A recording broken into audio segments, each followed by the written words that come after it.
Anurag, will you please confirm that I am audible? Yes. Okay, thank you.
Hello. Yes, sir.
Hello.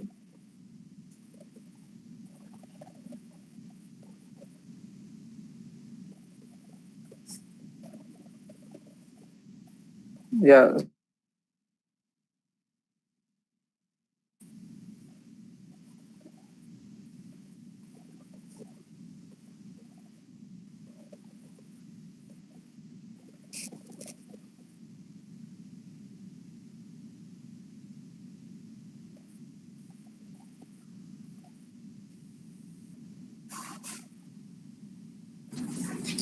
Life is an open book. If anyone get motivation, it's the best source to get in and remain favored and active. A very good afternoon to everyone. Contribution processing techniques, organized by the Electronics and Communication Department of Galgotia's College of Engineering. Sudhir sir to come here and present his keynote on the session on microstrip patch antenna and its reconfiguration. Professor Dr. Sudhir Sharma sir has received his PhD degree in electronics from Delhi University in the year 2000. Sir has in reputed organizations in India as well as overseas. Sir's main research area is in optical communication, IoT, and antenna design. Sir has authored and co-authored over more than 100 with the 4 patents under his name. He has also authored one book. Sir has served on editor international journals. Sir has organized numerous number of national as well as international, continues to serve on many academic as well as professional, and Sir has visited Spain, academic and research related assignments. So was awarded the Senior Research Fellowship by CSIR. Sir has also been honored International Friendship Society in New Delhi for his academic contributions. I welcome you, sir.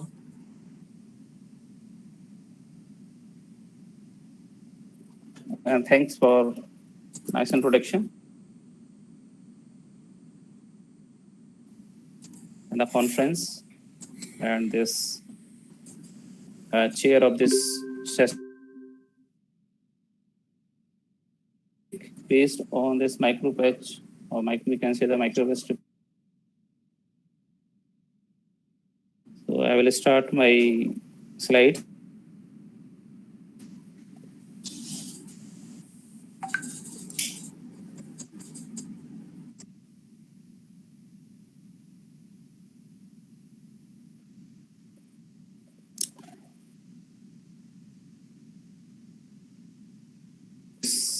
Presentation.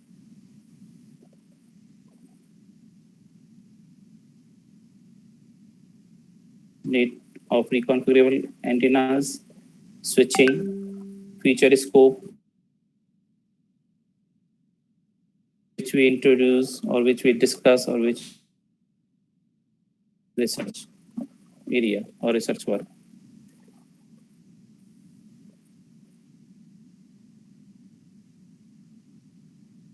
We know very well this current used everywhere. Patch antenna and this modern cell phone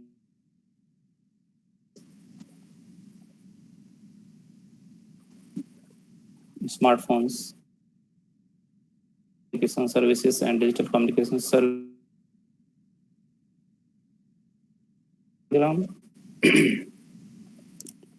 So microstrip patch antenna is a all printed antenna. Basically, patch antenna consists a shaped metal sheet with a metal layer on opposite.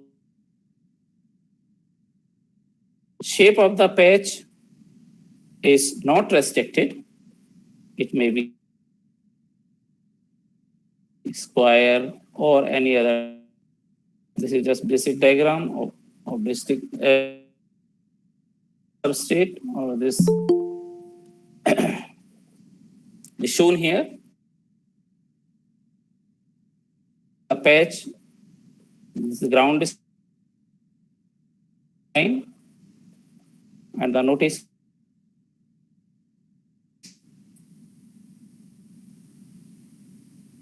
height of the substrate of the patch.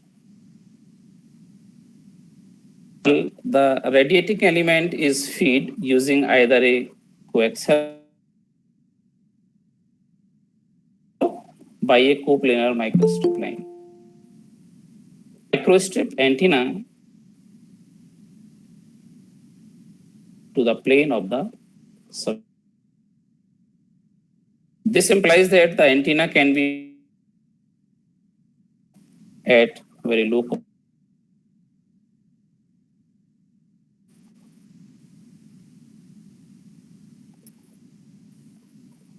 Now, main point, how to feed our antenna. Can be excited by wave. These techniques can be classified in two categories, contacting, non-contacting. Is the transmission line that connects the antenna with the radio transmitter or radio receiver. That feeding technique and non-contacting microstrip line feed and non-contacting aperture proximity coupling. So radiating patch using a conducting line. This conducting line is a conducting material, such as copper, we can say. In contacting feeding technique, the RF power between feed and the radiating patch takes place by electromagnetic coupling. So the microstrip line feed, it is very easy to fabricate, easy to match by controlling inset position, easy to model, spurious feed line radiation and surface wave excitation. Second is probe feed. That means if we feed to this microstrip patch antenna through the probe, so it is easy to also fabricate, easy to match by controlling position, requires wire hole, adds probe inductance. That means matching is difficult with thicker substrate. These are the non-contacting aperture coupled feed. That means it provides broader bandwidth. It is more difficult to fabricate, allows independent optimization of feed substrate. Second, proximity coupled feed can provide broader bandwidth and low spurious radiation, more difficult to fabricate.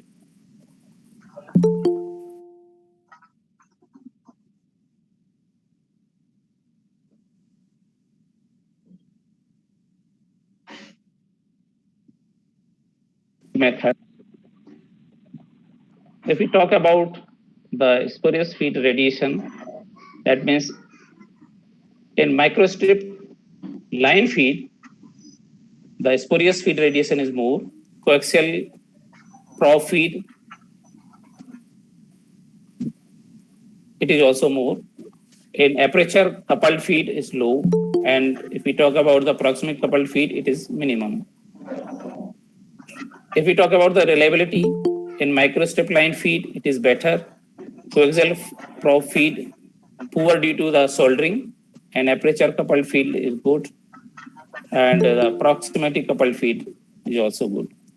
If we talk about the fabrication, so microstrip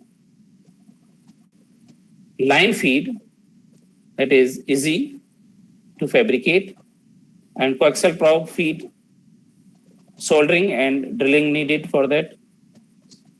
Aperture coupled feed, alignment required, it is difficult, and proximity coupled feed also required alignment. Impedance matching in microstrip line feed, it is almost easy in all the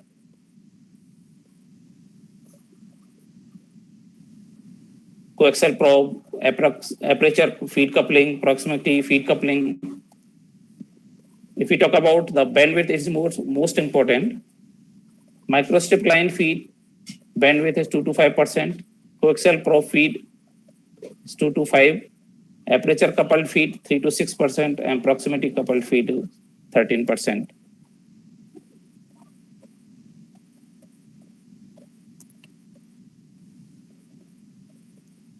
Advantage of microstrip antenna: high accuracy in fabrication. When we fabricate the microstrip patch antenna, so we need the high accuracy. Low profile, easy to feed. We use coaxial cable, microstrip line, easy to integrate with other device. So we can integrate this microstrip patch antenna to other device, so it is very easy.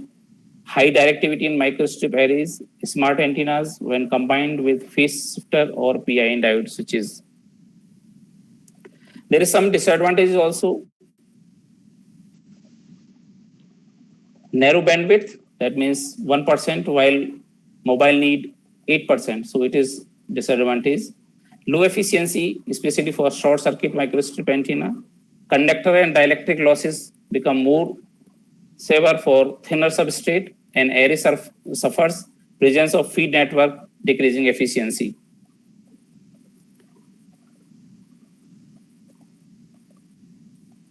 Now, main point is a reconfiguration of the antenna.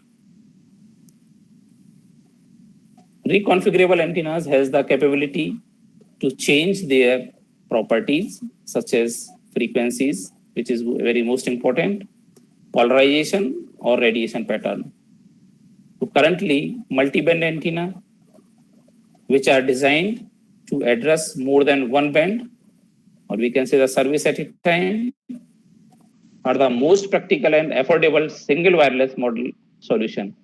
So, if frequency reconfigurable antenna is arguably the most practical option for switching its operation to the desired frequency instead of utilizing a number of antennas operating in different frequencies for signal transmission or reception. Why we need to reconfigurable or to reconfigure antenna? There is huge demand in the current scenario. At present, in wireless communication system, the demand for the portable electronic devices operating at different frequency bands for multiple applications has been increased. So, reconfigurable antenna can offer multiple functions or multiple application in a single device. So, in single device, we can use reconfigurable antenna for multiple functions. The conditions for smaller devices such as smartphone are very worse. So, reconfigurable antenna can be replaced multiple antennas with a single antenna which operate on different frequencies according to our need. Also, it overcome the requirement of filters, that is very most important, for band rejection used in multi-band antennas. It can be seen in this diagram. Here you can see, this is the picture is shown here, many antennas. So we can reconfigure the antenna and we can replace it. So a single antenna can be used for multiple applications and it reduces the space occupied.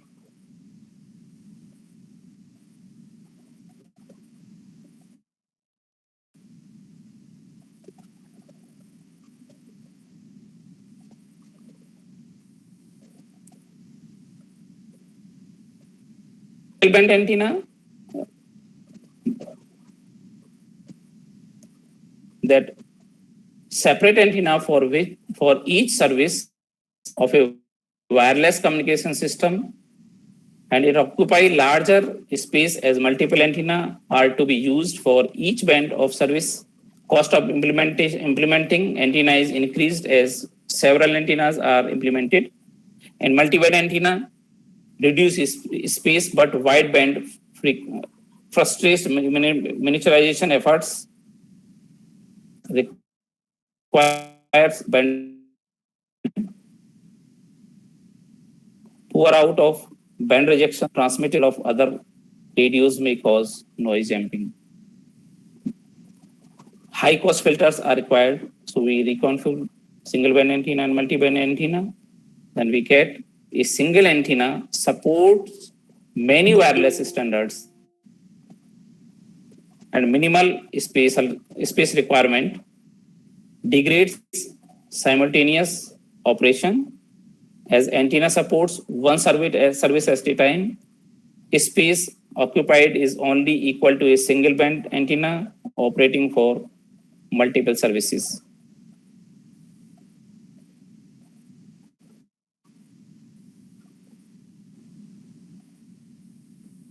Types of reconfigurable antenna. when the frequency has taken as the reconfiguration parameter and the operating frequency of the antenna altered by the means of switch, then this type of antenna known as the frequency reconfigurable antenna. In this, polarization and radiation unaltered, it basically depend by changing the electrical size of the patch. Actually, today's wireless communication need smart devices, and smart devices integrate multiple applications in a single device.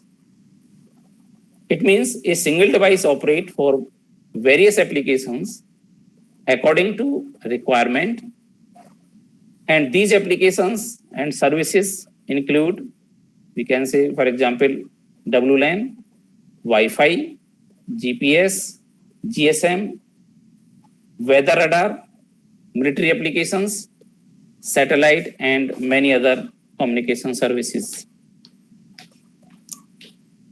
So the frequency reconfiguration antenna provides multiple bands, and these bands are controllable. We can say the controllable according to need. It also has potential to maximize the size of the antenna instead of separate antenna for separate applications. For example, we can say an antenna 4-5 different bands of frequencies was proposed in our work, which can alter the frequency among 5 different frequencies. Thus, the frequency reconfigurable antenna are useful in cognitive radio applications. And this type of configuration antenna are shown here. We can categorize in frequency reconfigurable antenna, polarization reconfigurable antenna, pattern reconfigurable antenna, hybrid reconfigurable antenna. Frequency reconfigurable antenna can adjust their operating frequency. These antenna are basically useful in various communication systems. The multiple antenna required can be replaced by a single reconfigurable antenna. Second is polarization reconfigurable antenna. The polarization reconfigurable antenna are capable of switching between different polarization like linear polarization, circular polarization. Third is radiation pattern reconfigurable. We can say radiation pattern reconfigurability is based on the internal modification of the spherical distribution of the radiation pattern of the antenna. And the beam steering is the most extended application and consists of steering the direction of maximum radiation to maximize the antenna gain in a link with mobile devices. Applications of reconfigurable antennas. There are many applications. For example, cognitive radio. Basically, cognitive radio is a form of wireless communication in which a transceiver can intelligently detect which communication channels are in use and which are not. It instantly moves into vacant channel while avoiding occupied ones. It does not cause any interference to the licensed user. MIMO, we use this reconfigurable antenna in MIMO, multiple input, multiple output system. Smartphones for Wi-Fi, GSM, GPS antenna. In satellite communication, the most important is biomedical devices. For example, implant and body-centric wireless communication systems. SDR, software-defined radio, basically is a radio communication system where components that have been traditionally implemented in hardware. For example, mixer, filter, amplifier, modulator, detector.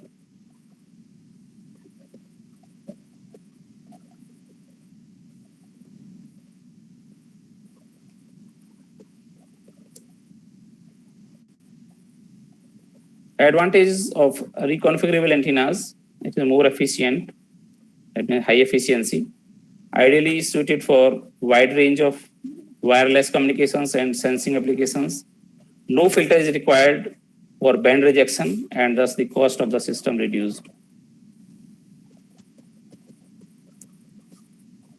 There are some techniques, reconfigurable techniques.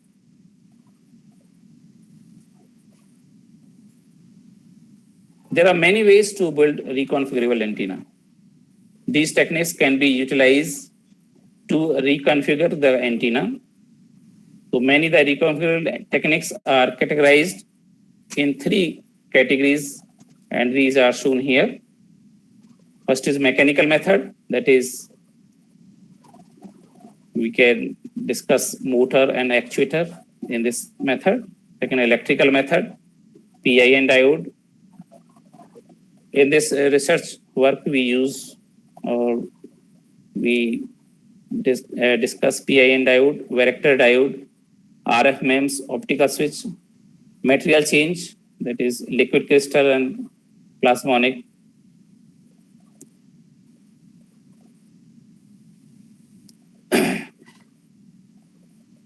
If we talk about the first one, mechanical method, this method to realize reconfiguration was very popular in the earlier in designing reconfigurable antenna. Mechanically, reconfigurable antennas have some movable parts, and those parts need to move to change the frequency of operation. So actuators can be used for this purpose. Actuators include motors and linear actuators by which the part of the antenna can be moved. Electrical method, this is most widely used method to realize the reconfiguration these days. In this type of reconfiguration method, different electrical and electronic switches are used as the switching device. Some of them are PIN diode, varactor diode, field effect transistor, RF micro electromechanical switch, MEMS we call it, using switches, an antenna connected and disconnected, or the current path flow can be changed to get reconfiguration. Third one is changing material property.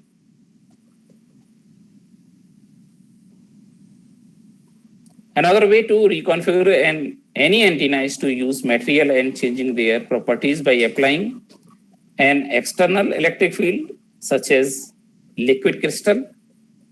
When an electric field is applied, the permittivity changes and the property of the antenna also get changed.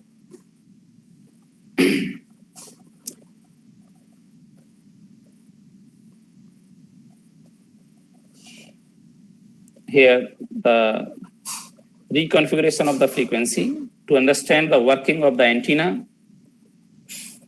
the current distortion, or we can say the working of the antenna, the current distribution of the patch and ground plane can be observed. Here is the 4 stages. As the stage of the PIN changes, the current distribution and current path also changes mode to mode. For example, we use here 11, 00, 10, 01. These are the 4 stages. If we talk about the first stage, or we can say in mode first, both the diodes are in off, that means 00 state. In this mode, the antenna resonates for 6.40 gigahertz with return loss value of minus 20.2 dB and voltage standing wave ratio of 1.14 dB. In mode 2, PIN diode D1 remains off, that means 0, and D2 turned on as diode in the ground plane turned on, the current path of ground diverted. So the coupling between patch and the ground also changed. Due to this, the operating frequency shifted to lower operating frequency 4.8 and 6.22 gigahertz, useful for wireless local area network WLAN applications. When the state of the diode interchanged, that means the diode D1 is on and diode D2 is off. This change in the state of PIN diodes enable the antenna to operate at 6.01 gigahertz. At this frequency, the current path diverted directly from the middle of the pi slot. And the fourth stage, or we can say the mode 4, both the diodes are forward bias. That means on 1-1. So operate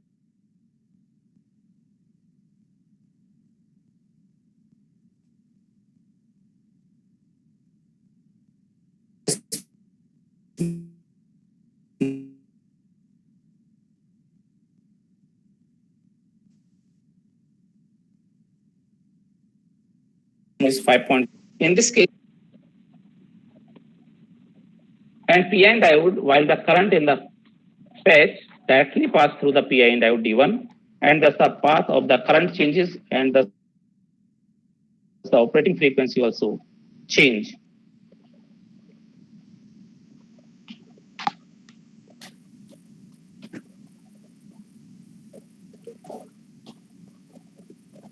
A quad band frequency reconfiguration circular patch shaped patch antenna, and this fabricated prototype, top view and bottom view are shown here.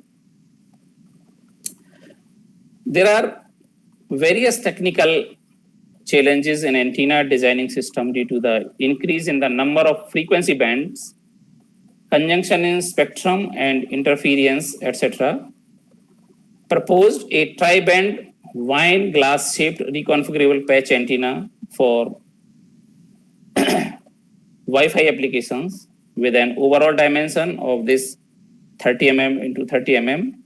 The multiple bands have been obtained by inserting slots in the radiating patch and ground, and PIN diodes have been used to switch the band from one to another. So design of a low profile printed antenna with frequency reconfiguration for 4 bands. That means 2 PIN diodes are used as switches to reconfigure the antenna. So PIN diodes are important part of the antenna. DC biasing circuit is used to control the PIN diodes, but DC lines create a problem of shorting with the patch of the RF current. To overcome this shortcoming, inductor are added in DC biasing circuit. Here in this figure, in this diagram, we can see as the state of PIN diode changes, the effective radiating area varies and then operating frequency also varies. So we can see as the state of PIN diode changes, the effective radiating area varies and then operating frequency also varied.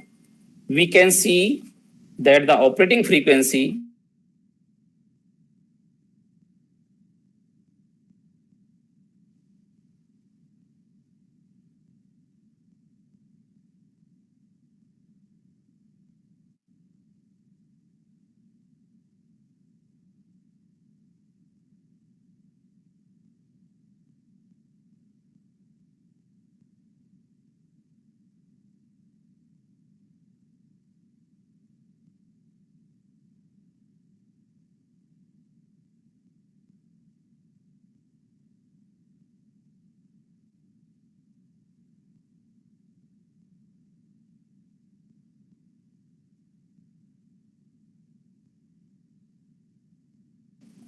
are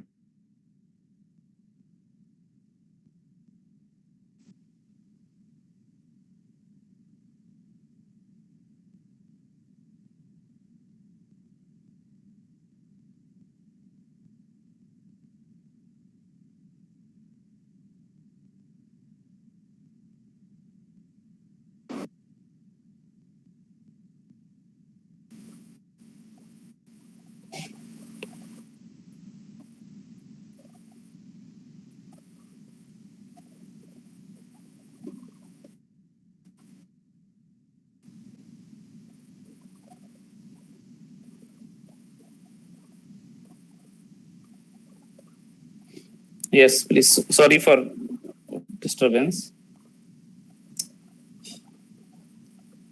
We can see as the state of PIN diode changes, the effective radiating area varies, and then operating frequency also varied. We can see that the operating frequencies are different and non-overlapping.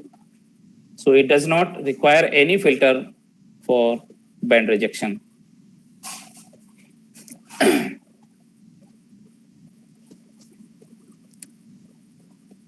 This is the reconfigurable antenna for IoT applications.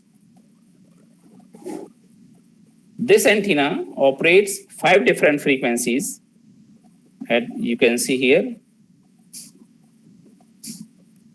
3.85 gigahertz, 4.14 gigahertz, 4.43 gigahertz, 4.91, and 6.01 gigahertz for IoT applications.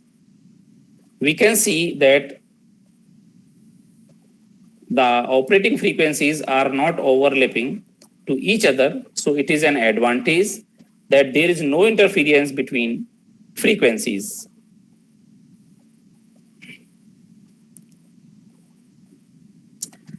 The conclusion for this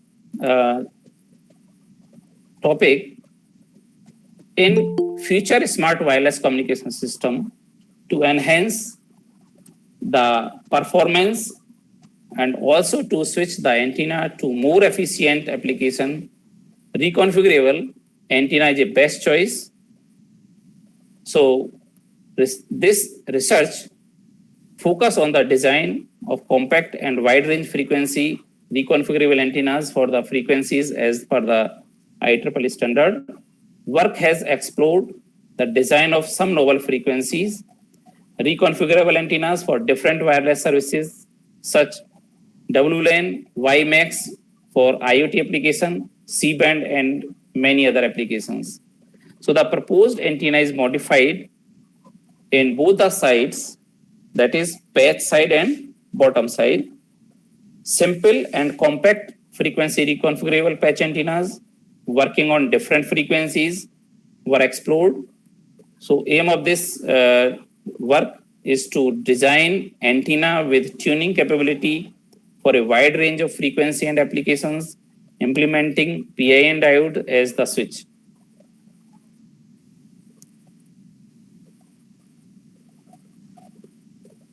The antenna, return loss, voltage extending wave ratio, gain, and radiation pattern were simulated and measured. All the designs are enlisted on the basis of their parametric values and compared for the reconfigurable behavior. So the design antenna is highly useful for future smart wireless system capable to mitigate the interference for WLAN, Wi-Fi, and C-band applications for IoT. Future scope in reconfigurable antenna. PIN diodes are implemented to reconfigure the antenna. Many other devices such as RF MEMS switch because they affect the performance of the antenna. Very less due to low loss for different applications. Separate MEMS switches can be designed. Mostly single parameter is reconfigured, but in future multiple parameters can be reconfigured simultaneously, such as frequency and polarization, frequency radiation pattern, frequency, polarization, and radiation pattern. So this multiple parameter can reconfigured. It is possible to replace the among control of the DC biasing with some digital circuitry for automatic controlling of the antenna operation. It would be interesting to integrate an on-chip software command-based control circuit with the antenna structure to execute the antenna operation as reconfiguration conditions. These are the references which we use in this talk. I hope you can see.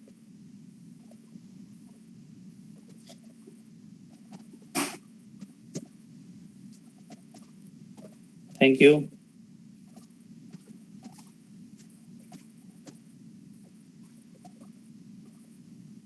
All right. From the audience side, if anyone have any queries or questions, he or she can ask from Dr. Sudhi Sharma, sir.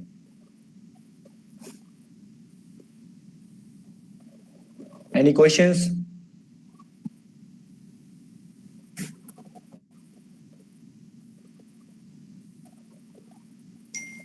Thank you very much. Thank you very much. Thank you. Thanks for inviting me for this wonderful conference. And I hope this conference will be a success. I think today is the last day. Am I right? Yeah. Yes, sir. Yeah. Thank you very much. Thank you. Okay. Thank you so much, Dr. Sudhi Sharma, sir, for the informative session. It was very nice hearing you, sir. Now, moving forward, I, Harsh Gupta, on behalf of EC Department, Galgotias College of Engineering and Technology, would like to welcome our next keynote speaker, Dr. LJ Mohammed, sir. Dr. Mohammed is currently serving as lecturer at Department of Mathematics and Computer Science, Federal University of Kashmir, Qom State, Nigeria. He holds PhD in Computer Science from Modibo Adama University of Technology, Yola, Adamawa State, Nigeria. MSc Computer Science from Bayero University, Kano, Nigeria. MBA from University of Wales, UK, and BSc Honours in Computing from University of Portsmouth, UK. Dr. Mohammed is also an associate member of Computer Professional Council of Nigeria, member of Nigerian Computer Society, member of IEEE Nigeria section, Nigerian Institute of Management as a chartered manager, member Universal Association of Computer and Electronic Engineers, International Association of Engineers, and Machine Intelligence Research Labs. Dr. Mohammed has also published, reviewed, as well as presented many papers in both reputable international and local journals and conferences. His research interest includes machine learning, deep learning, data mining, computational intelligence, expert system, IoT, and emerging computing. Now, without any further delay, I would like to invite him and start this keynote session.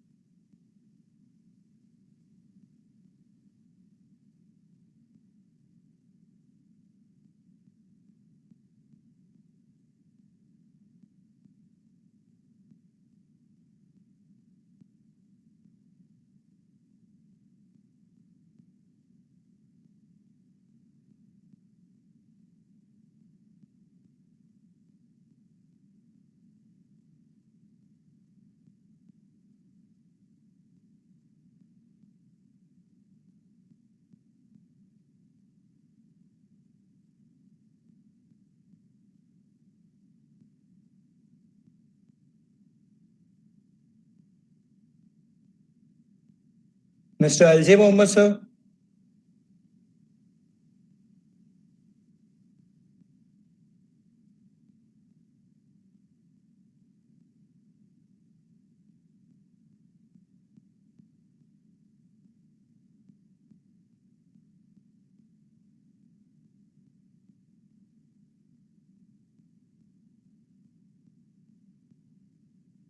Mr. LJ Mohammed, sir, I request, please start the keynote session.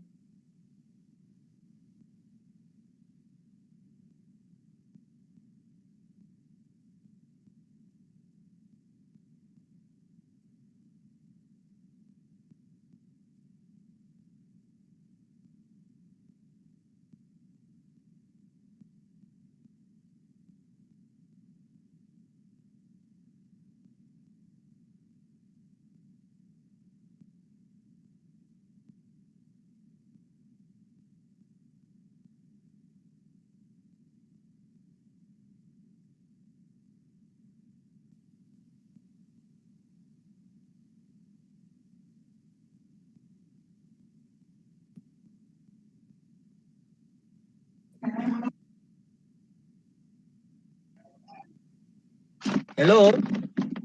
Hello, sir. I'm hearing you now, sir.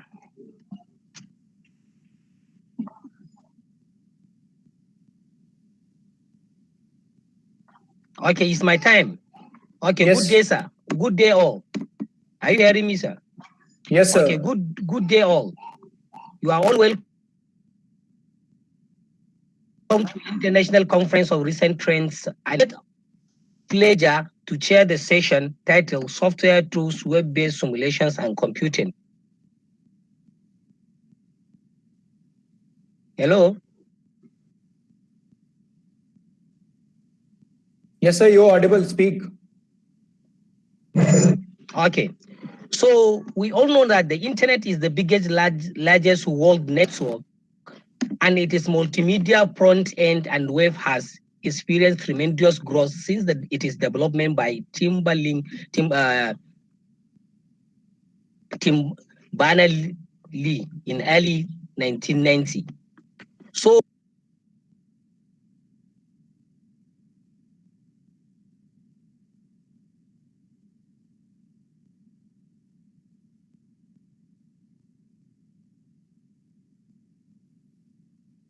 Sir, I think he has left the meeting again. I think he has some network issues, I guess. What to do?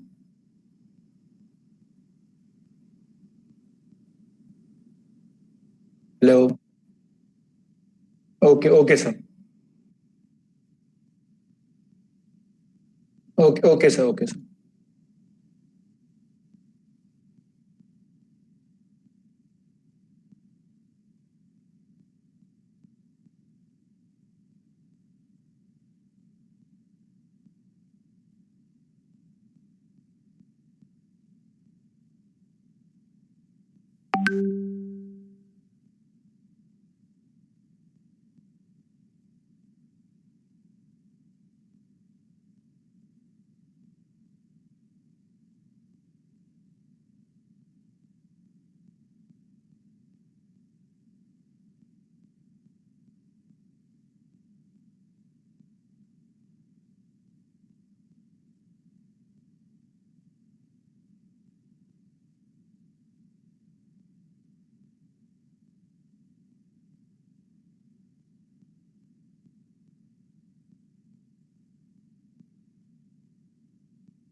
Okay, I think Dr. LJ Mohammed sir has some network issues.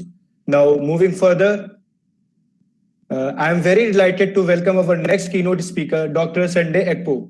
To begin with his professional qualifications, Dr. Ekpo is a Master of Art in Higher Education, PGC in Academic Practice, PhD in Electrical and Electronic Engineering, MSc in Communication Engineering, BE Honors in Electrical and Electronical Engineering, Chartered Engineer, and this unusual exceptional list of academic qualification extends even further. Dr. Ekpo's academic collaboration extends to University of Venda, Cape Peninsula University of Technology, University of Surrey, and University of Coventry regards various significant projects. In addition, the man we have with us today holds research expertise in numerous electronics and communication engineering domains and has also been honored with Huawei's Influential Thinkers in Engineering and Technology Award 2019 and much more. Dr. Ekpo is truly a man of colossal wisdom, substantial experience, and hard work driven dedication. Respected Dr. Sunday, sir, we feel immensely grateful to get an opportunity to get guidance and insightful understanding from you, a person who possesses an incredibly vast intellect in the electronics engineering arena. So now, without any further delay, I would like to invite Dr. Sunday Ekpo for a keynote talk on auxiliary distributed edge and parallel computing technologies for 5G communication use cases. Dr. Sunday Ekpo, sir. Thank you very much. Let me see that I can share my screen. Thank you, Ash. It's a pleasure to be invited here. And of course, I'm very delighted to be part of this conference, which is very timely and significant. And I'm hoping that we'll all be able to leave here better than we came.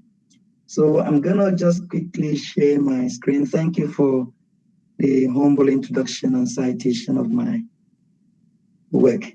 So let me see if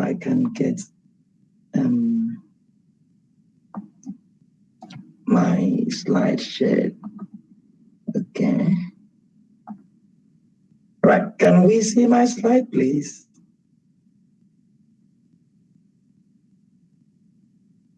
Yes, sir, it is visible.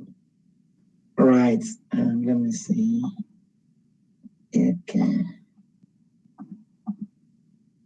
Okay. I hope it's in full screen. It's on full screen. Right. So obviously, I'm not going to go through my research much. I think our colleague has already mentioned a couple of the things that we work on in our research team, communication and space systems, within the infrastructure research group, an industry research group at the Manchester Met University in the United Kingdom here.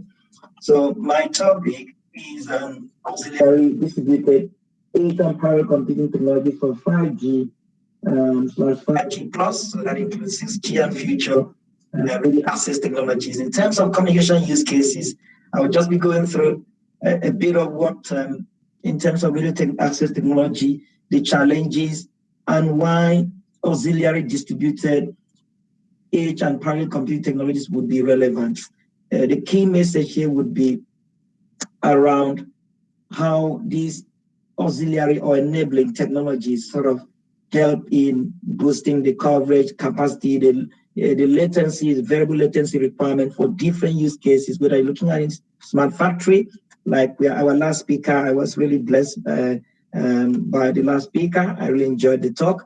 And we also are heavily involved in reconfigurable subsystems. So whether it's cellular transponder or cellular transceiver front-end subsystem developments, or in satellite transponder front-end subsystem developments.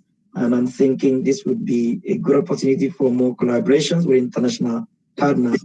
So as you can see on the screen, these are some of the domains that we work on in terms of physical layer design. So from using very efficient and world-leading process technologies in terms of developing high-frequency components, but adaptive and reconfigurable as well. So we worked on we used gallium arsenide PN, so stereomorphic high electron mobility transistor technology for our low noise amplifier and power amplifier design, gallium nitride with silicon carbide HEMT amplifiers, and also up to reconfigurable power dividers that we design in-house and fabricate and test. We also work on satellite broadcast solution manufacturing with industry partners, especially focusing on fiber integrated reception system. We're also heavily involved in the RF microwave biosensor development for point-of-care diagnostics. Currently moving on to AI application in radio communication, especially in dynamic spectrum access and cognitive radio system development. So some of our designs, as you can see, some of the MIMO, we work on MIMO designs, amplifier designs, switch design, antenna designs, but like parabolic or other type of antennas, smart antennas for biosensor on Wi-Fi 6E and Wi-Fi 7 applications. We definitely are open to collaborations from with international partners. Our research is sort of very, very industry focused. I would say over 90% of the research we do are very much industry focused, and just are some of the companies that we work with. And obviously, we kind of have very extensive sort of collaboration in terms of both national, regional, and international status. These are some of our students working on satellite and 5G subsystem development. And of course, we work with partners. I personally lead the communication and space system engineering team. It's a huge team, and we are expanding, and we welcome collaboration from colleagues. Okay, so taking us to the concept of radio access technology. What exactly is radio access technology? I'm sure you all know the world is advancing in terms of socioeconomic challenges, sustainable development goals. Of course, the digital revolution, the third IoT evolution and or revolution, as the case may be, and of course the fifth generation communication kind of revolution is sort of changing, sort of transforming the way we live, especially given the experience in 2020, the global pandemic. Still, so many nations are still trying to come out of it. But again, you think about communication and technology, the communication landscape is changing quite very quickly and very fast, and deployment of radio access technologies, it's not an option. It's something, it's more like every nation has to be part of it. Even people who are just end users, they sort of get to understand what is going on around digital innovation, digital evolution, digital revolution. So coming back to radio access technology, it basically refers to the underlying physical layer technique for a radio frequency-based communication network.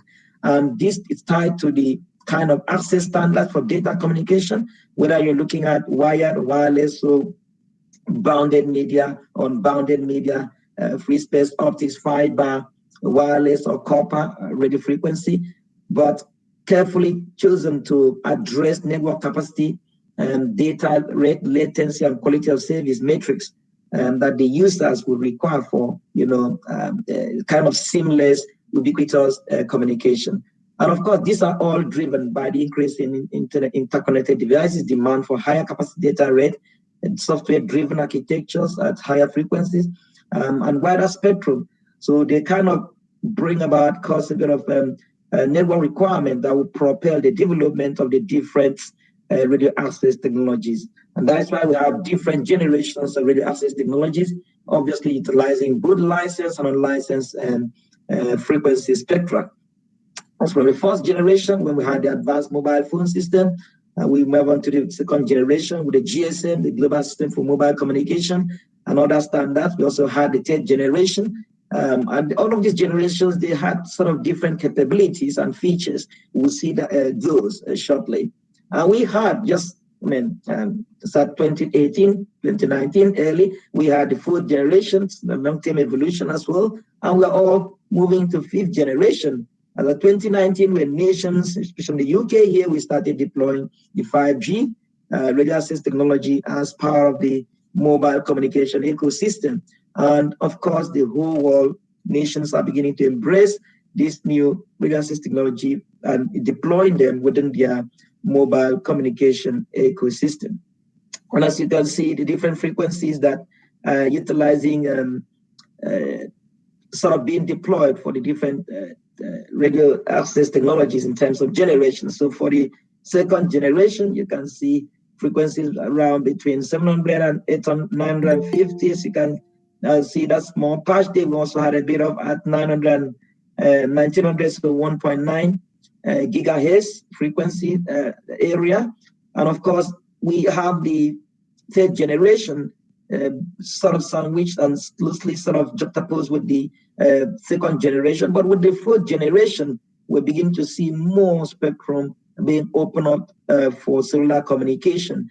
And of course, with 5G, you have not just the sub-6 gigahertz frequency, but moving on to a millimeter wave. And of course, that would come with some challenges, as we will see shortly. So when you look at the spectrum in entirety, so let's look at the 5G spectrum, of course, and by extension, going to the 5G plus. So what are the key drivers? Why do we need advanced radio access technologies? I've already taken us through history, memory lane and history lane in terms of when we started with analog voice, 1979 with the first generation, moving on to digital voice with the second generation, and that's at 1991. So it's about, within a period of a decade, you have a new radio access technology coming. And of course, being predicted by 2030, we're looking at 6G. And we'll see shortly what 6G would bring and why auxiliary computing technologies are necessary and required. And of course, talk about edge parallel distributed computing technologies. So we had the data, positioning plus position, so location capability as a third generation. Of course, as a 2009, we had video. So with the fourth generation radio access technology, we're able to have IP-based mobility, able to accommodate very high data rate and also convergence, better than what we had in the third generation. But with 5G brought like a holy grail kind of communication ecosystem where we're looking at latency, to be like in milliseconds. So, and in terms of data traffic, in terms of looking at the data, in terms of coverage, in terms of availability of bandwidth, so far better target by use case. So looking at different use cases, whether you're considering coverage, reliability, look at the cost, looking at end-to-end latency, and also considering connection density, traffic, volume, up to mobility. 5G kind of brings about not just another generation of radio access technology, but an ecosystem that enables multiple use cases, whether you're looking at horizontal or vertical use cases in healthcare, in transportation, agriculture, aerospace, in environmental monitoring, name them. So 5G is not just another generation of mobile communication. Of course, as we look at 6G and future generation of radio access technologies, they all come with new capabilities and enabling technologies. So in terms of fields of applications, I'll just pick a couple of them. For 5G, smart factory is definitely going to benefit more, extensively from 5G. And as we know, 5G will bring smart factories to a new level. So machines being able to talk, machines and products along the production line being able to interact in real time. Of course, not just the interaction, but the ability to bring in some level of efficiency, some level of tailored bespoke production. In which case, it would reduce costs, would also bring some energy efficiency to production process, and of course, design to manufacturing or design to demand. So 5G is definitely going to drive smart manufacturing, which of course ushering in Industry 4.0, the fourth generation industrial revolution. And of course, there are very many various technologies kind of driving the 5G new release spectrum. So scalable WaveDM numerology, flexible slot-based framework, scalable FDM-based interface kind of implementation, advanced channel coding, massive MIMO, mobile millimeter wave. So these are all, of course, with beamforming, the ability to tailor the beam and sort of transmit to the user on demand and based on the channel conditions. So you kind of channel away communication. And more on fields of application, we have here for enhanced mobile broadband applications. So you're looking at applications involving higher output, enhanced spectral efficiency, and of course, extended coverage. And if you're looking at ultra reliable, low latency communication, we definitely need low latency, ultra reliability, and of course, location precision. And there are various applications that would kind of require this sort of radio access technology capability. So we also have another aspect, which is the massive machine type communication. So whether you're looking at complexity, so low complexity and extended coverage, again, energy efficiency, as I did mention before, in smart manufacturing, high connection density. So we have massive industrial IoTs that are connected with a heterogeneous mix of technologies, whether you're looking from proximity technology up to cellular IoTs and even satellite IoTs. They kind of would need this level of radio access, massive type communication capability. So as we see, again, fields of application, so again, sort of broaden up and extended to smart cities, smart home building, self-driving cars, autonomous vehicles, industrial automation. Of course, we've not forgotten about the XR. So the XR, whether you're looking at mixed reality, augmented reality, and or you're looking at virtual reality, all the XRs, they are all sort of going to be accommodated within the 5G ecosystem. And of course, these XRs, they need edge computing to be able to have their realizations. As I did mention, there's enabling wireless technologies for IoTs, which 5G wide area network is definitely, so 5G wireless wide area network is definitely a key player or enabler amongst the cellular options that are available. And of course, this is built into the future or built for the future, but I'm sure the future is here. And that is why we have this conference. So as you can see on the screen, from proximity, moving to wireless personal area network, wireless local area network, wireless neighborhood area network, up to wireless wide area network. The entire ecosystem will require a kind of tailored capability or tailored data transmission for different use cases. So for the edge computing, we're going to see very high data density because it's dealing with raw data. But as you move away from edge computing up to the enterprise node, especially in the case of Industry 4.0, so you have the edge, the gateway, we're going to see a bit of that shortly, and up to the enterprise, you'll be moving from raw data transmission to information transmission. So the question would be, would you still deploy the same technology or the same communication radio standard or multi-radio standard for these different data set or data features? Of course, the answer would be no, because that would mean spectral inefficiency and high energy, undue high energy consumption by the system. So you try to make the system flexible, dynamic, a bit more cognitive with some, intelligence built into it. So talking about artificial intelligence, machine learning, deep learning, neural networks, and all these are key, kind of contributions to make within the communication ecosystem. And that is why a kind of heterogeneous mix of technologies would require the auxiliary computing technologies, whether you're looking at distributed computing, you're looking at edge computing, you're looking at parallel computing. So this conference is very timely, and I want to appreciate the organizers. Is very, very significant and timely. Well done. So like I did mention before, the third phase of the internet revolution is kind of revolution coming from different level of the generations of IoT, such as the 1990s. We talk about fixed internet, and we moved to 2000s where you had mobile internet. By 2020, 2021, we are seeing Internet of Things with over 50 billion. And it's been estimated that by 2030, the Internet of the products around Internet of Things would be worth about 25 billion. So it's moving from about $7.7 billion to about $25 billion in terms of investments. So that is huge. And of course, that would span different kind of ecosystems, sort of integrating with satellite as well as 5G.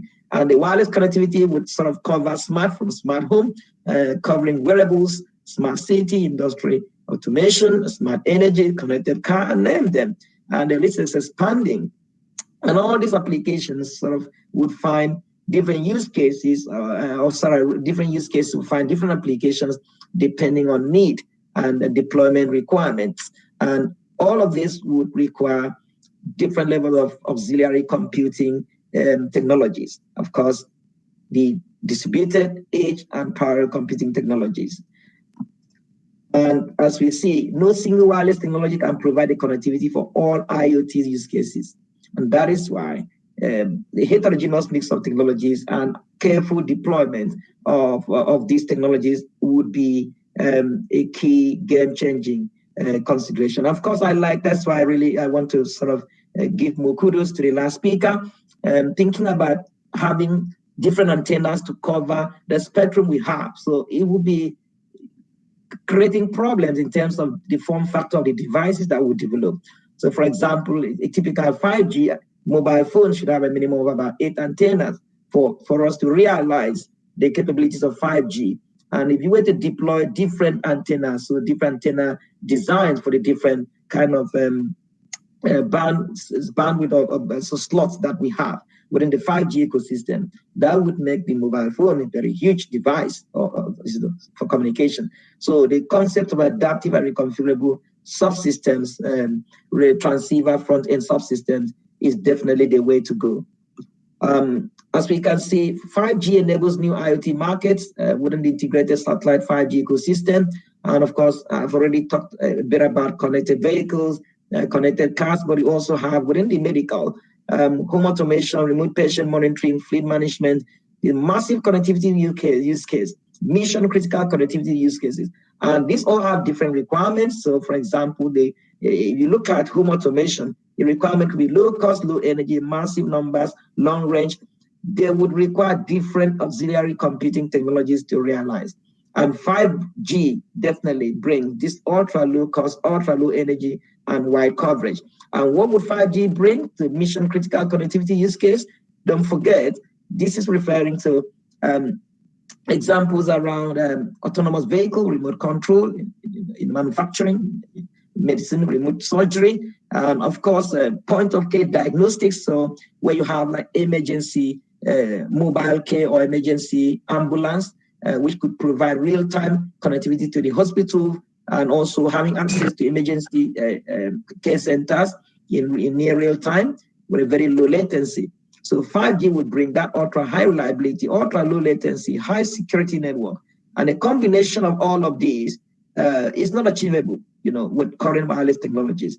And that is why they move towards integrated satellite 5G ecosystem to create an ubiquitous, seamless connectivity, with architectures being able to supplement the 5G radio access network, being able to complement the 5G cellular services. And of course, there are various current developments on these convergence by key players. In Europe, we have the European Horizon 2020, where we have satellite terrestrial network for 5G. There's also the European Space Agency working on demonstrator for satellite terrestrial integration in the 5G context. There's also the collaboration, the consortium formed by SpaceX, OneWeb, and Amazon on ubiquitous low Earth orbit constellation terrestrial connectivity, and other players who are kind of working on offering spot beam and multicast capabilities using high throughput satellite technology in geostationary orbit.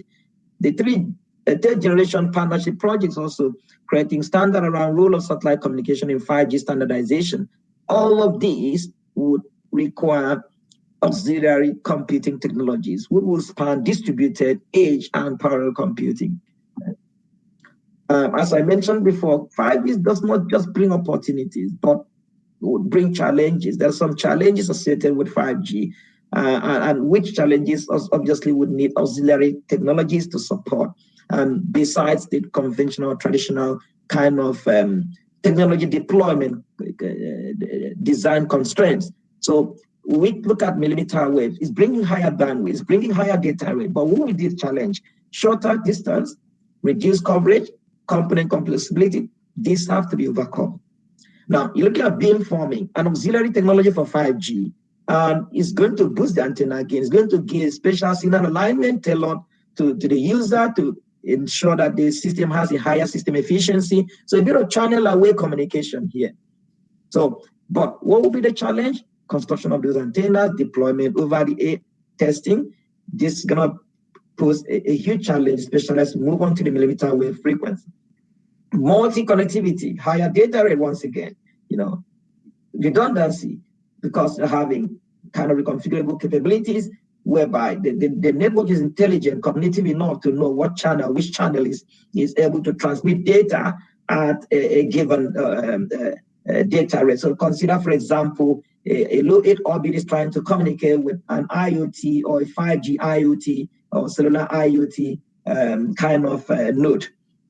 Is finding out the time required, the past time between the low Earth orbit satellite and that IoT node is maybe 10-minute temporal window.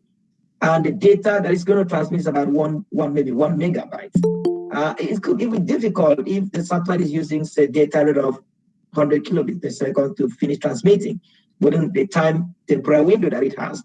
So they must be aware of, ensuring multi-connectivity for data transmission and enabling channels that are available to be populated and publicized to the different communication nodes and assets. And they can then choose based on an algorithm, maybe AI-driven, that will enable them to choose the best channels for parallel or multiple transmission or multicast of the data. But the problem there is coexistence issues between multiple mobile communication connections. So interferences may exist. And of course, you need to design the system in such a way that this is avoided. New use cases involving new verticals, just autonomous vehicle, performance tests will be a key challenge. Of course, security issue. And that is why cybersecurity research cannot be completely separated, cannot be separated from 5G plus ecosystem. And as we move on to application of advanced radar access technologies in terms of Industry 4.0 use case, we can see that we are here. So this 2021, as you can see. So we are here 2021.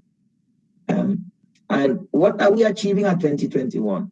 So the issue here is at 2021, this is where we are. We are deploying 5G and beginning to experience a massive push towards massive IoT and full critical machine communication deployment or implementation. But as of 2022, we are hoping to have first kind of 5G industrial features, capable user equipment with the capability to optimize 5G standard to achieve massive IoT features and also achieving vertical features set for time-sensitive network communication, so the TSNs. And this is definitely going to drive industrial manufacturing, going to be enhancing smart manufacturing capabilities, smart factory wireless connectivity, and of course, bring intelligence to even the antenna front end. So the antenna itself would have to have some level of cognitive capabilities to work, sort of provide initial processing to the signal that comes in. You're going to have a mobile robot carrying the signals as Wi-Fi, so mobile Wi-Fi terminals. So robots being able to distribute Wi-Fi terminals, depending on the requirement by the industrial IoTs within the smart manufacturing environment. So rather than just having one fixed point where, for example, deployment is made and every node is connected to that point, you can actually have like a mobile base station, FEM2 or PICO base station within the factory where connectivity is provided on demand and based on requirements and the use case. So like I did mention before, for distributed edge and parallel computing to really become a game-changing kind of auxiliary technology suite for 5G and 5G plus applications, we take a clean use case involving smart manufacturing. Smart manufacturing or Industry 4.0 is synonymous with smart factory. Of course, we talk about automated systems, making decisions about local processes, communicating and cooperating with each other and interacting with human operators. Of course, this human-machine interface is going to be performed in real time, both in the factory and in the cloud, according to the Paul Pickering, and of course, other experts agreeing to this concept. But what exactly the hierarchical architecture of smart manufacturing that would require 5G communication for ultra-low latency, better production efficiency within the smart factory environment? We have the three tier nodes, so the edge node, the gateway nodes, and the enterprise nodes. So the question is, why would we have the edge nodes?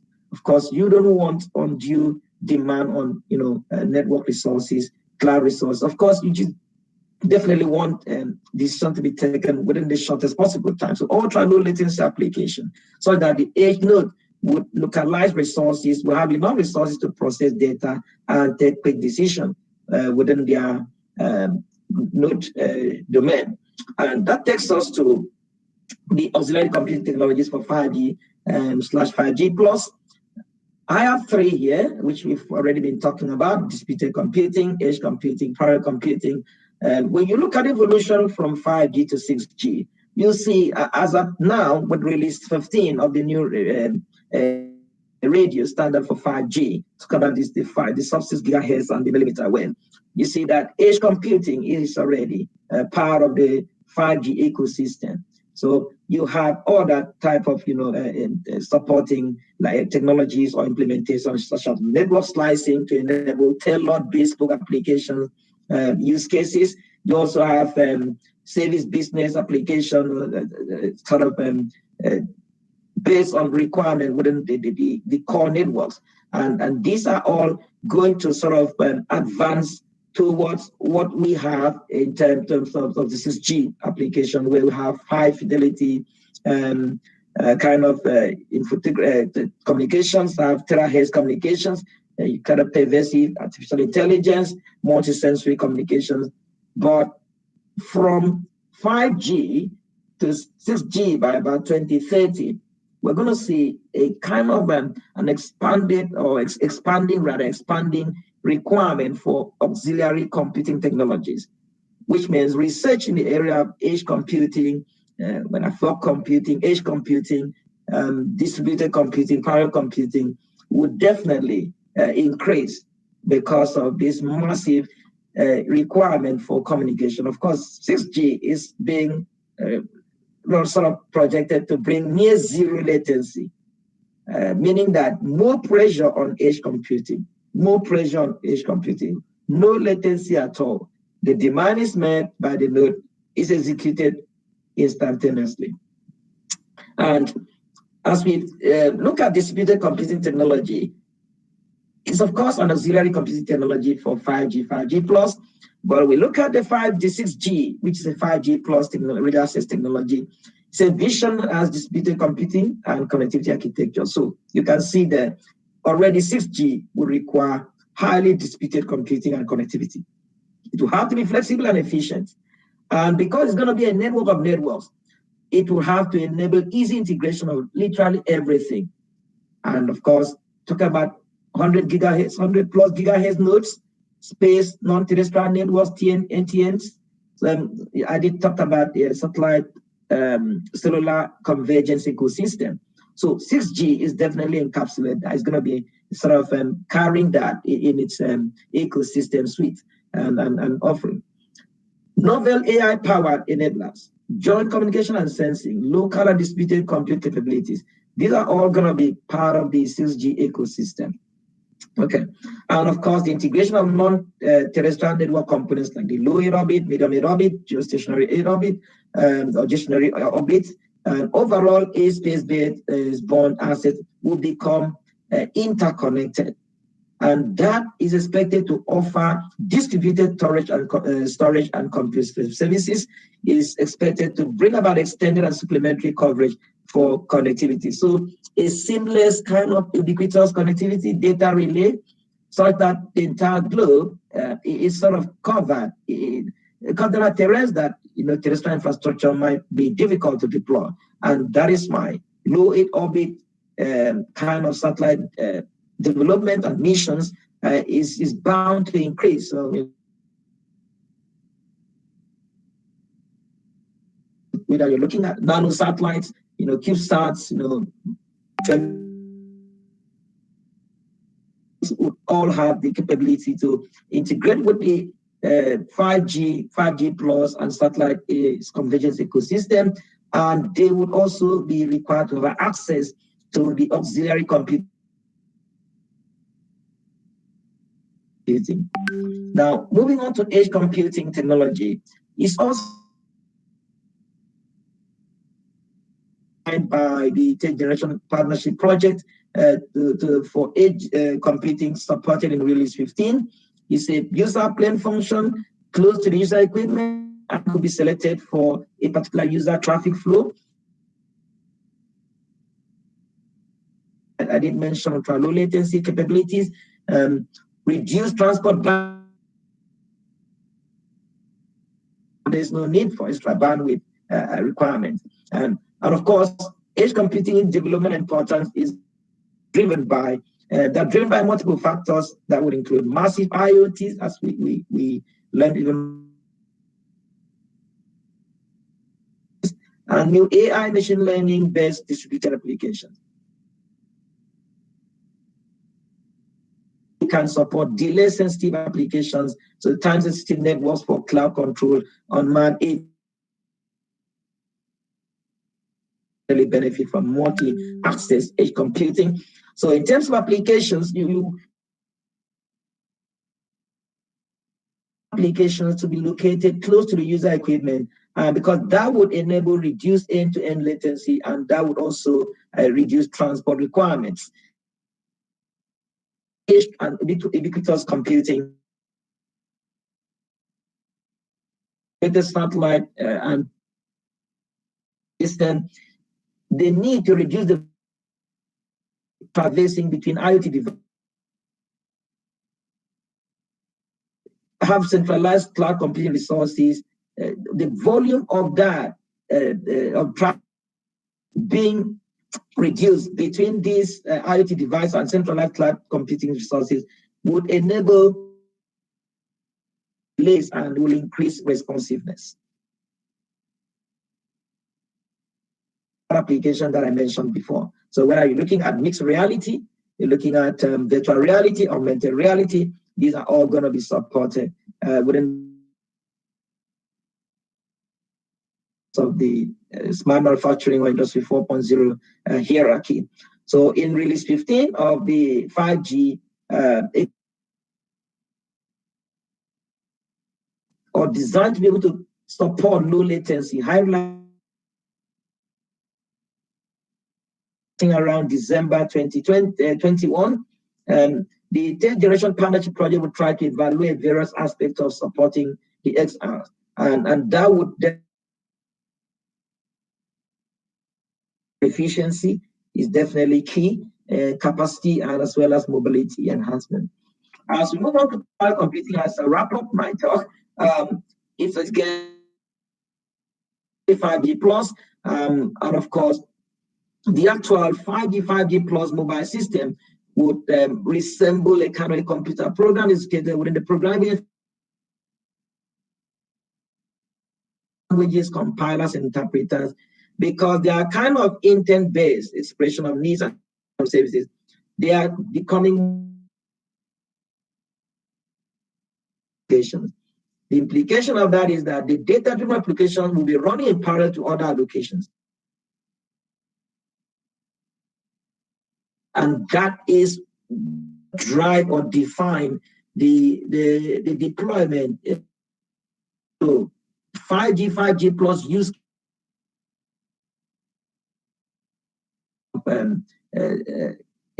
deployment consideration. So in conclusion, it's very important to drive home the message that auxiliary computing technologies will be access networks. And of course, a use case around smart industrial IoT connectivity will require edge, gateway, and enterprise nodes. And because of these requirements, certainly distributed edge and configuration of industrial IoT sensors, operational times, of course, that is extended to other vertical use cases. But mix of IoTs within the smart up to the technologies like AI, big data, deep computing, so distributed edge and parallel computing, and of course the advanced radio access technologies whereby you do 5G, 6G, and above. These are going to be enabling technologies for real-time reconfigurable user IoT transceiver front and subsystem margins. So yes, we've come to this point in human history, and of course, opportunities are enormous, even for potential international organizers of this conference. It's been a huge blessing being part of this conference, and I look for collaborations with anyone who will be interested in working with us. Thank you, sir. Yes, Professor Sunday. First of all, thank you very much for your so informative lecture. It was really very good. You're welcome. That in 6G you have met it is a multi-sensory. Yes. Can you elaborate a little bit more? This is my first question. Actually, Industry 4.0 or 4.0 is people working on Industry 4.0. So what do you think, on Industry 4.0? This is my second question, right? For this question, but I want more clarity. What do you feel? You have mentioned DP computing, right? Right. So what? Yes. How you compare this DP with AI techniques as a process? Okay, so I'll start with the first question. You asked about multisensory communication. With 6G, we envisage using above 100 gigahertz frequencies as well. Beside the spectrum that is going to be released on the license spectrum, so we talk about light terahertz frequencies. So we are likely going to be seeing devices that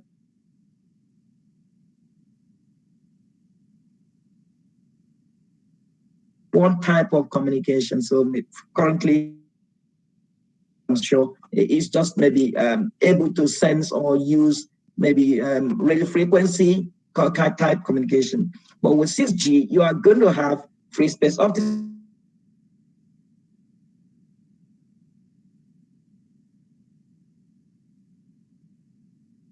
You want to sense in a different domain other than physical layer or maybe radio frequency kind of domain. Informing in a pervasive way. So when we have there's a new concept as well, which is surface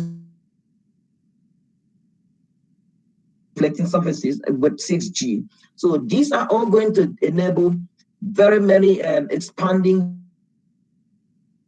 sensing environment. So it's not just about the technology itself in terms of this will enable communication, would give more of intelligence, more of cognition, more of the capabilities that would be driven by AI and of course big data as well. Of course, coming back to the auxiliary computing technology that we discussed. Now, sorry for interrupting. Is it having some relation with the human-bound communication? Sorry, having relation with human-bound communication, body communication. Of course, definitely. There would be there will be that interaction. So you are looking at a situation where we have Internet of Things, and the things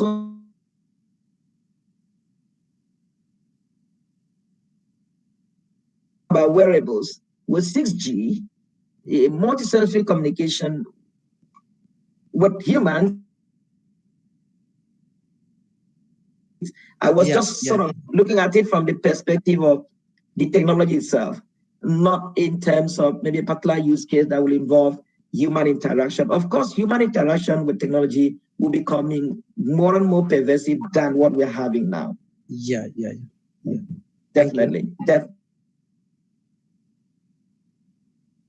Like sort of human interaction alone, but sort of look at it in a holistic way. So when we look at things, so whether it's human or whether it's non-human or things, so it's taking away the bound a device can do. Can a human communicate just like a robot will communicate? You know, it might get to a point. The dresses that people put on, the clothes we put on, kind of have this capability, you know, and interact with, you know, giving some health data that even a just need to sort of send your details to the GP, and they can actually measure as you're doing this size or your, you know, take the Euro 9, you know, 2021 that's just ongoing now. If a player, like what happened,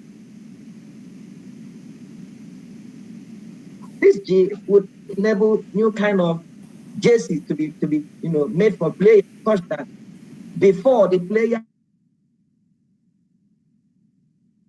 jersey, what they put on as their jersey would have given indication that this player having oxygen or having one challenge or the other.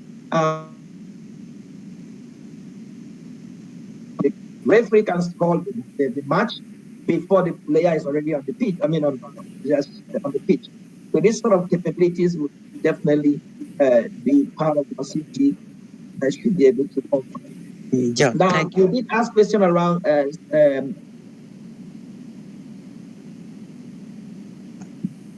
means So- how means 6G will be means will be having relation with 4.0.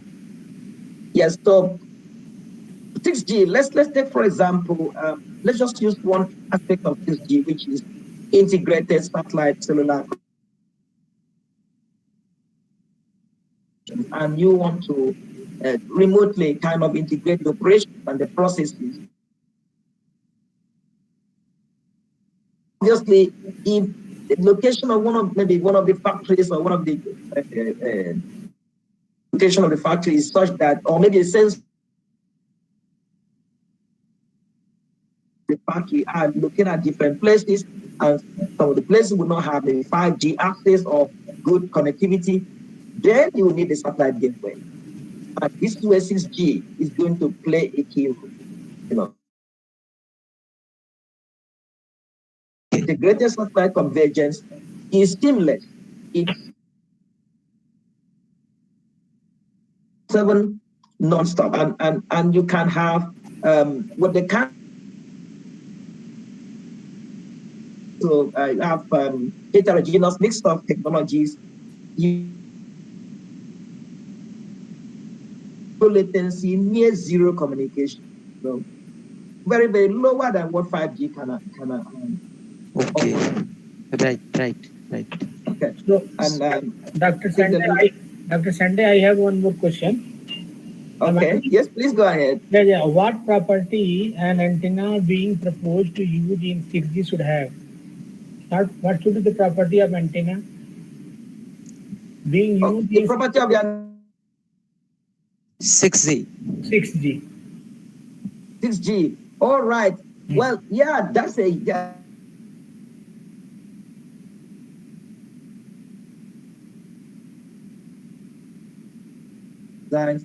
as you move higher up into the 100 gigahertz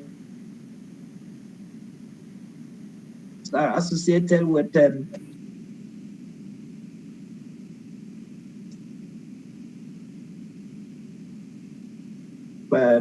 subsystems or kind of communication with. I strongly believe that, of course, as you go higher up, the visible, very small. So 100 gigahertz above, very small wavelength. So just designing based on wavelength would have to sort of use kind of community with process technologies that would enable such reconfigurable antennas to be developed. The parameters of the antenna would have to be carefully considered. Kind of plane wave driven design, but the parameters will have to be based on use case in view as well, and where the deployment would incorporate other radio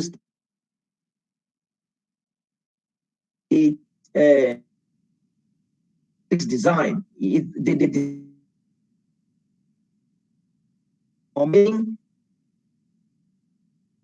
capabilities,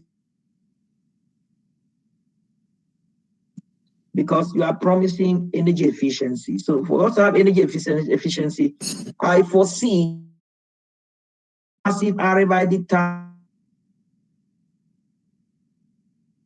demand, and they can then wake up the antennas, and the antennas can obviously also harvest and carry out computing at the edge.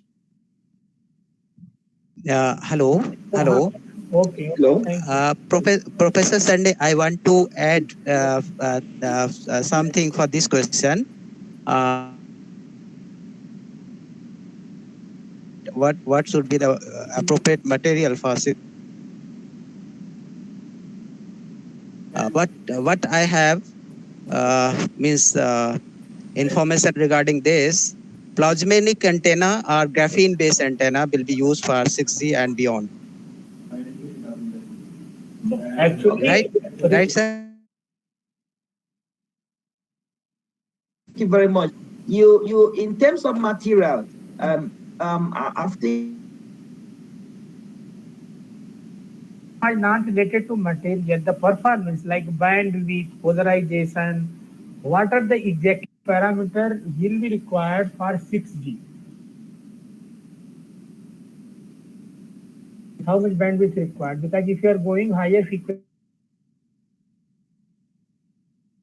antenna will be of nano size only, be very high in terahertz range. Very high. Sure. how That to definitely. And the antenna form factor, sorry to cut in, will be very small. Remember, because we look at nano antennas, but again, perhaps more research into meta materials, so man-made materials as well, to see how performance in terms of beam, see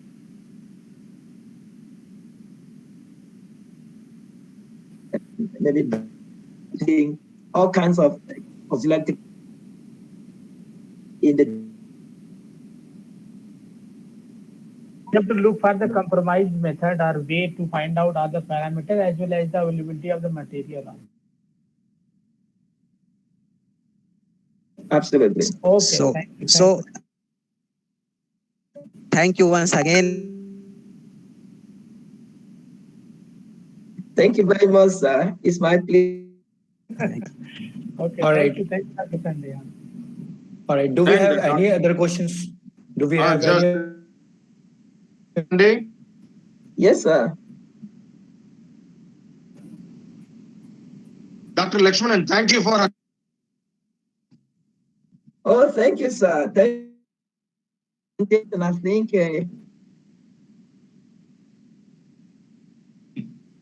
You can say hi to him.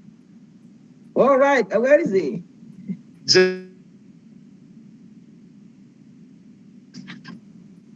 Dr. Jagadish, how are you?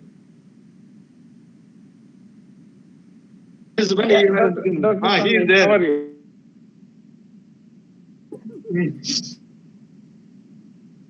Yeah, Yeah, great.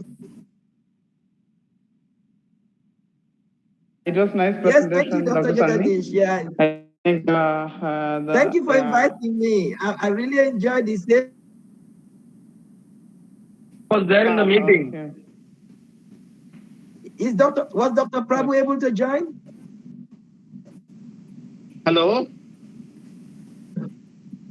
Hello. Jagdish was there from the beginning of during the lecture. All right. Okay. Nice to meet you, sir. Thank you very much, sir. Yes, thank you. Thank you, sir. Yes.